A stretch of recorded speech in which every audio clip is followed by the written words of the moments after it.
Srilanza Malto, bonjour à tous, bonjour à toutes.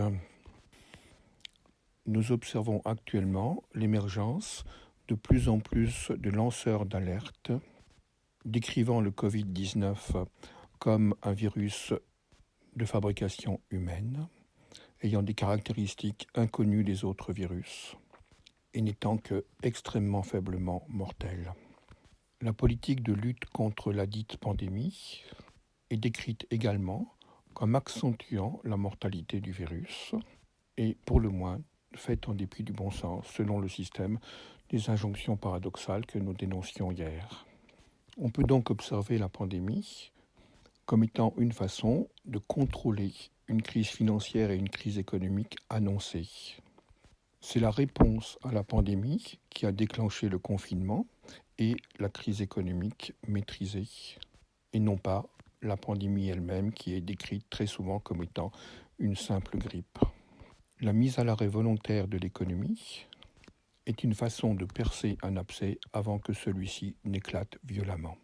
Car cette mise à l'arrêt, justifiée par une idéologie hygiéniste totalisante, permet un contrôle du processus d'effondrement sans que les structures qui sont à l'origine même de cet effondrement ne soient elles-mêmes atteintes. Et nous savons également que la seule façon que ces structures connaissent pour relancer l'appareil productif, c'est bien évidemment la guerre et son cortège de soumission collective. Lorsque nous regardons l'arbre des possibles de l'humanité, cet embranchement augmente en probabilité. Et si nous laissons notre conscience voyager un petit peu sur cet embranchement, nous pouvons y voir des coups d'État, vraisemblablement aux États-Unis, et le déclenchement d'hostilités violentes. Maintenant, ce n'est qu'un embranchement, et donc il n'est évidemment pas certain. L'éloignement de cet embranchement de l'arbre des possibles passe par un désanglement des consciences, des schémas de peur qui lui ont été imposés, des chemins de solitude qui lui ont été proposés, et des discours de falsification qui l'ont hypnotisé. Comme c'est un processus qui se répète depuis des milliers d'années. Désir de puissance et de contrôle, d'imposer le modèle de la soumission, le plus souvent au nom d'une vision messianique du réel, puis production d'un discours falsifié qui devient très vite un discours de propagande permettant la création d'un narratif collectif imaginaire, et enfin déclenchement d'hostilité permettant un contrôle plus vaste de corps et de territoire. Il est ici encore nécessaire de revenir aux sources spirituelles du problème. Nous allons donc commencer ici toute une série de posts décrivant plus en détail les processus d'incarnation ainsi que les modalités de brisure que l'âme a dû rencontrer pour prendre chair, en espérant que cela donne un nouvel éclairage, non seulement sur les mouvements actuels, mais également sur les événements passés.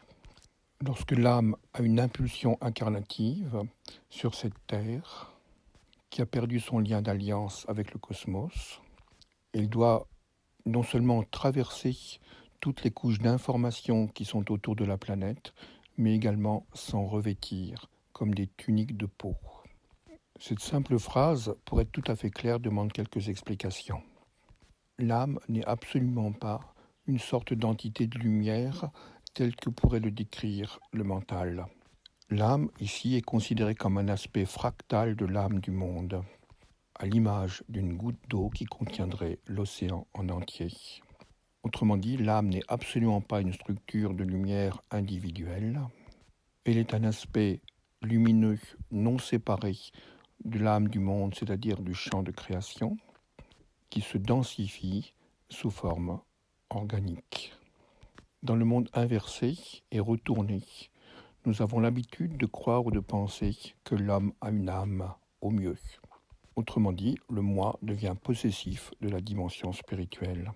Mais si nous plaçons notre vision et notre conscience dans le processus d'incarnation, nous observons que l'âme, en tant que réalité non locale, issue du champ de la transcendance, en unité parfaite avec l'âme du monde, se densifie et se coagule jusqu'à apparaître dans un espace local comme étant une densité matérielle faite de particules physiques, de particules émotives et de particules mentales tourbillonnantes les unes avec les autres. Le moi, le je, n'a donc évidemment pas d'âme, mais par contre, il en est l'expression la plus dense.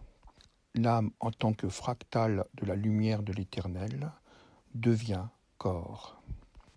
Cela qui devient corps a besoin d'aimanter autour de lui, par son propre rayonnement, de la matière mentale, de la matière émotive, puis de la matière physique, pour prendre chair. Or, cette matière qui entoure la planète sous forme de couches successives, n'étant pas créée ex nihilo à une origine.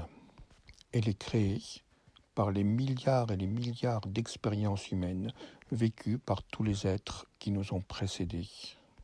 Lorsqu'un corps arrête de fonctionner, la matière physique constitutive de ce corps redevient poussière et est rendue à la terre.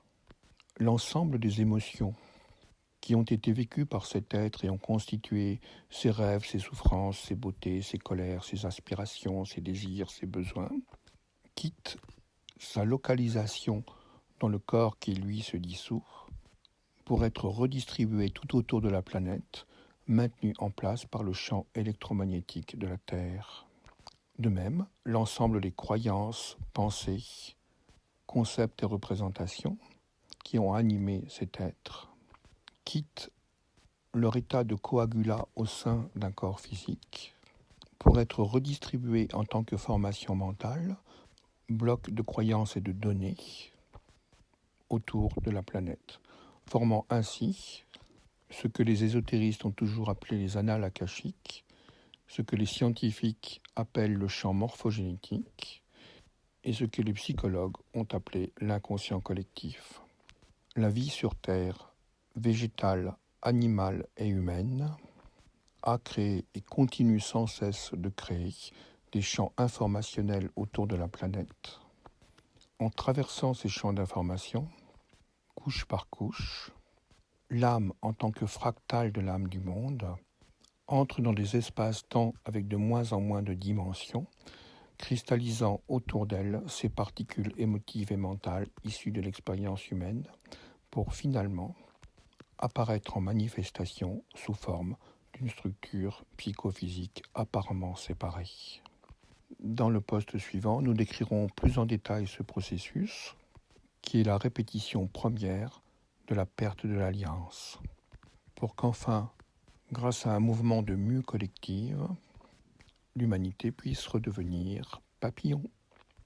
En ce 1er mai, je ne puis donc que vous souhaiter une mue gaie. Je tiens ici également à dire un grand merci à l'équipe technique bénévole qui vient de finaliser la mise en place d'une chaîne YouTube sur laquelle vous pourrez retrouver tous les audios et tous les posts. Si vous avez une résonance intérieure avec tout ce qui est nommé dans ces différents posts, n'hésitez pas à vous abonner à la chaîne, à diffuser et à partager. Merci à tous de votre attention et de votre belle écoute.